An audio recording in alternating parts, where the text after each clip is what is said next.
Nous sommes la diaspora gabonaise, c'est un collectif d'individus qui ont décidé de se réunir pour venir en soutien à la population gabonaise. Le 30 août 2009, on a eu une élection présidentielle et 4 jours plus tard, on nous a annoncé la victoire de Ali Bongo. Cette victoire qui était différente de celle qui semblait être dans les procès-verbaux.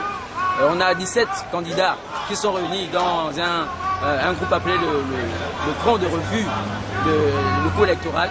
Et ils ont apporté aujourd'hui, au moment où nous sommes dans la rue, ils ont apporté aujourd'hui les preuves que les 2800 PV qui pouvaient démontrer en fait qui est le vrai gagnant de cette élection n'ont jamais été épluchés jusqu'à la fin. Donc c'est pour ça que nous sommes venus aujourd'hui pour annoncer ça à notre ambassade. Nous étions aussi à la Maison Blanche et nous étions aussi à l'ambassade de France pour expliquer que nous voulons un recompte de tous les 2800 PV pour qu'on sache réellement qui était le gagnant de cette élection. Deuxième moment, nous sommes venus ici pour rendre hommage à nos frères qui sont morts au Gabon. Il y a à Port-Gentil, il y a eu une quinzaine de personnes qui sont mortes sous des balles de l'armée gabonaise. Donc nous sommes venus ici pour leur rendre hommage. Nous sommes venus aussi pour demander à la France de jouer sa part entière pour mettre à bas le réseau de France-Afrique. Parce qu'il y a des gens qui n'ont pas de titre officiel et qui font des va-et-vient entre Libreville et la France. Donc nous voulons que ça cesse. Parce que nous pensons que la France-Afrique ne peut pas aider le Gabon à se développer et la démocratie à évoluer au Gabon. Nous voulons demander aussi que Mme Bouronso quitte son poste. Parce que en fonction de notre constitution dans l'article 89, son mandat est terminé. Et donc elle n'est plus à même de pouvoir juger en fait tout ce qui se passe actuellement au Gabon. Finalement, nous voulons que la communauté internationale s'engage en mettant sur place une équipe d'enquête pour déterminer quels sont les vrais responsables de la mort des gens à Port-Gentil. Et aussi pour vraiment comprendre ce qui s'est passé le jour de cette élection-là. Le président Obama, jusqu'à présent, n'a pas encore reconnu le gouvernement établi au Gabon. Nous voulons donc que la communauté internationale fasse de même, qu'ils ne reconnaissent pas le régime de M. Ali Bongo, tant que nous n'aurons pas les résultats des élections sur la base des 2800 PV qui doivent recompter. Donc voilà pourquoi nous sommes là aujourd'hui. C'est une manifestation purement pacifique.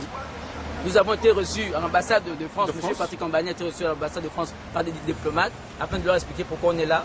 Et on est ici aujourd'hui pour faire passer notre message. Nous ne sommes pas des opposants, nous sommes des partisans du changement.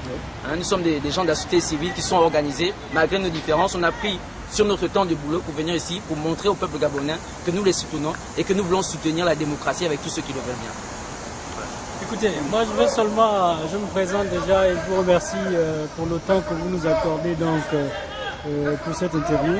Je veux simplement compléter ce qu'a dit nos compatriotes ici et vous lire ici le programme des questions, des problèmes que nous exigeons. Donc pourquoi nous marchons aujourd'hui? Simplement pour dénoncer le coup de force électorale du 30 août dernier, pour exiger justement le recompte des votes sur la base des procès-verbaux originaux signés par tous les représentants des candidats le jour du vote, pour exiger également la mise en place d'une commission d'enquête internationale pour enquêter sur les conditions de la mort des manifestants à Port-Gentil et à Ouyé, pour rendre hommage à nos frères morts ces derniers jours pour le respect de la voix du peuple, pour exiger également la démission de Marie-Madeleine Bouronso pour se conformer à la condition de l'article 89 de notre Constitution.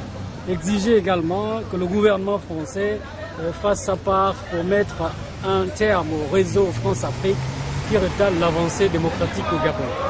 Demander à la communauté internationale de faire tout ce qui est en son pouvoir pour exiger du régime actuel au Gabon de publier les résultats conformes, résultats issus de la procédure de confrontation des procès verbaux. Pour demander au gouvernement américain de ne pas reconnaître le nouveau régime tant que la procédure de confrontation des procès verbaux originaux ne seront pas accomplis en bonne et due forme. Donc vous comprenez également, nous avons, comme disait mon compatriote, j'ai donné une interview à l'ambassade de France où j'ai donné le sentiment des compatriotes ici pour dénoncer justement l'implication de la France dans le processus électoral au Gabon. Nous ne pouvons pas accepter les générations après génération qu'elles s'impliquent dans le processus électoral pour empêcher justement le Gabon d'aller de l'avant. Après 42 ans de dictature, nous estimons qu'assez c'est assez. Nous voulons aujourd'hui mettre en place un nouveau leadership, une nouvelle élite, justement, pour aller dans le cadre d'une discussion, dans le cadre d'une relation mutuelle de coopération avec la France. Aujourd'hui, nous sommes face à l'ambassade du Gabon pour dire à nos compatriotes de transmettre le message. Nous allons leur donner une copie pourquoi nous marchons nous, pour dire au gouvernement, pour transmettre au gouvernement de Madame Rose Rogombe le mécontentement total des Gabonais et dire au gouvernement que nous n'arrêtons pas le combat tant que nos doléances ne sont pas satisfaites. Voilà.